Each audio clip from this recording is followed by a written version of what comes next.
there was screaming and yelling in the background and a follow-up call. Today we've had a national tragedy. 2 airplanes have crashed.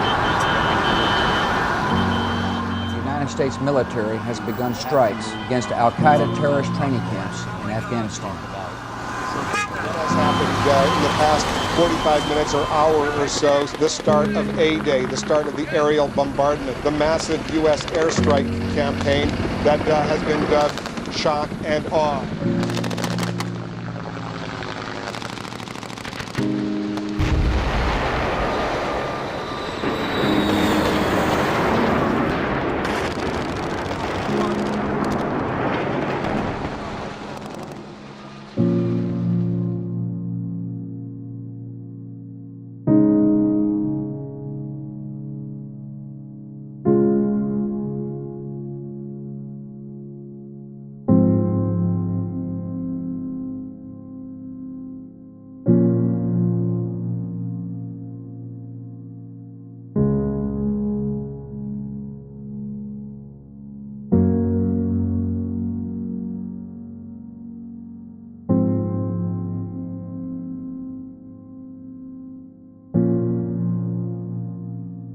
We were doing a mission and the enemy had launched an ambush. And while I was directing fires, took a shot in the back of the neck, paralyzing me from the shoulders down. The human condition is very fragile, and everybody has a breaking point, regardless of how resilient you think you are. And our community was starting to experience breaking. People in our profession or the police service, they make sacrifices, and they willingly take that.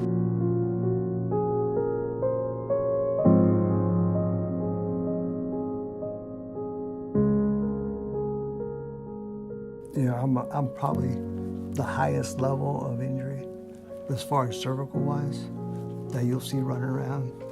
And I've been healthy enough to stay out of the hospital for the last 8 years, just by doing activity-based exercise. Well, the mission of Stay in Step is to provide activity-based exercise, you know, for our veterans that are either wounded or injured or had an accident, to come here to be able to find recovery.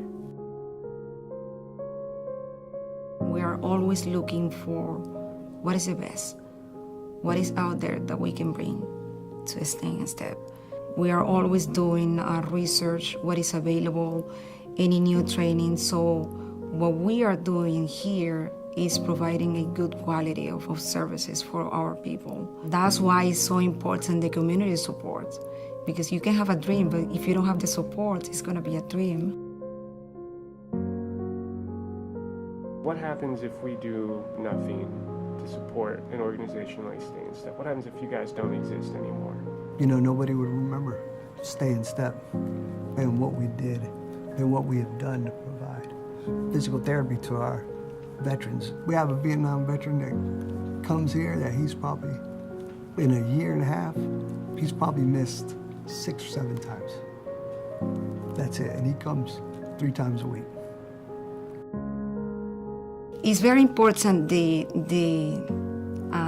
raise funds for our foundation, and the reason is very simple, because what we are doing is more intense, more aggressive. Every client that comes to the center, we have 2 or 3 people working per patient, and that's why this program is so effective.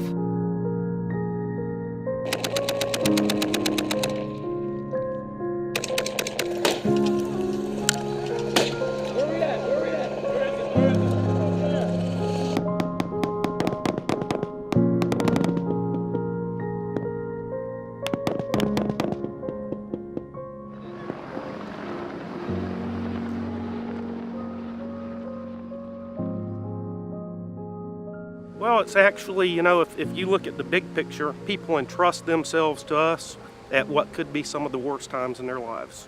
To be able to go there and provide a service and do what we do and provide a positive outcome and make a difference in somebody's life is probably the most rewarding part of the career.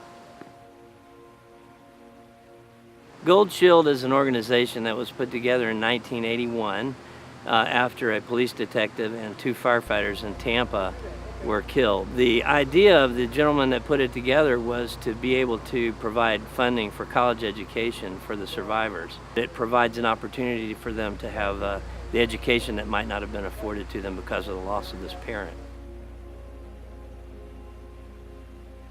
They provided, other than the friendship and support, they provided a full college education. I've received a degree in fire science, EMT, paramedic, which has made me employable and given me promotional opportunities throughout my career. My sister has completed a 4-year degree at the University of South Florida and has had, career success. So they've provided a foundation for us to be able to better ourselves, make ourselves more employable, have a better life for ourselves and our family. They're the unsung hero. We hope that we never have another line of duty death, but the reality is this is a very dangerous profession, both for law enforcement, fire services, the military. It's just a very dangerous profession that we're in. And so we have the opportunity to help people as long as the funds are available. So it's really urgent that we get the word out to the public to say, here's something that we have available that you can contribute to that gives back to the people that make that ultimate sacrifice.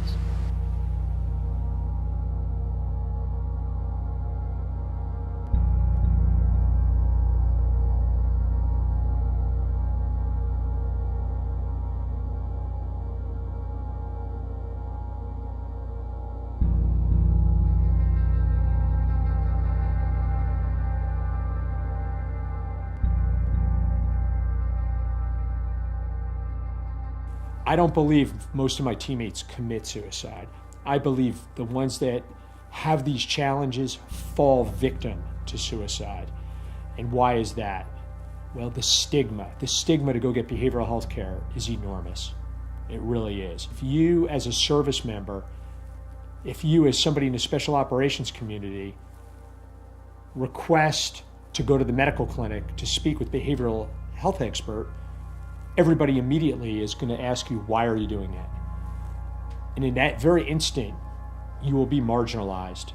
And when you're marginalized, you're going to lose what special operations value more than anything else, and that's relevance. You're going to be pulled out of your unit. You're, in some cases, going to lose your security clearance. And everything that you worked for will be dissolving right in front of you. I was asked to become the co-executive director of an effort called Warrior to Warrior. Over the last few years, we've helped just south of 300 teammates. Our objective is to help anybody who needs help. We focus predominantly on special operators, but anybody that comes to us, we help them. We're not going to turn them away.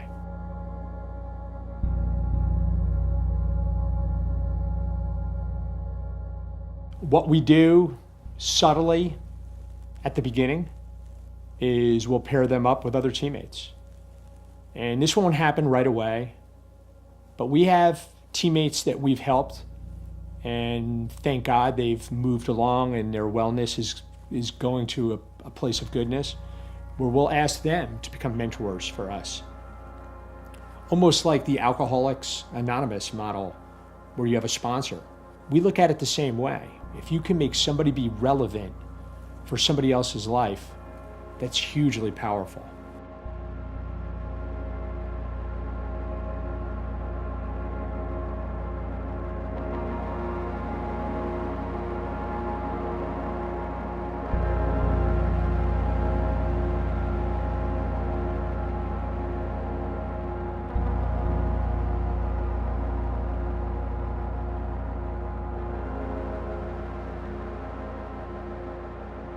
Well, Remember Honor support reaches beyond just the immediate benefit of Gold Shield. It reaches also to military and survivors there. And it's just another way, another platform to get the word out. An organization like RHS, which is a great organization I've been, blessed to be a part of for the last 3 years. And, they help their own. RHS is all about, bringing awareness to 9/11, but it's also to spread the love and the wealth to other organizations like us.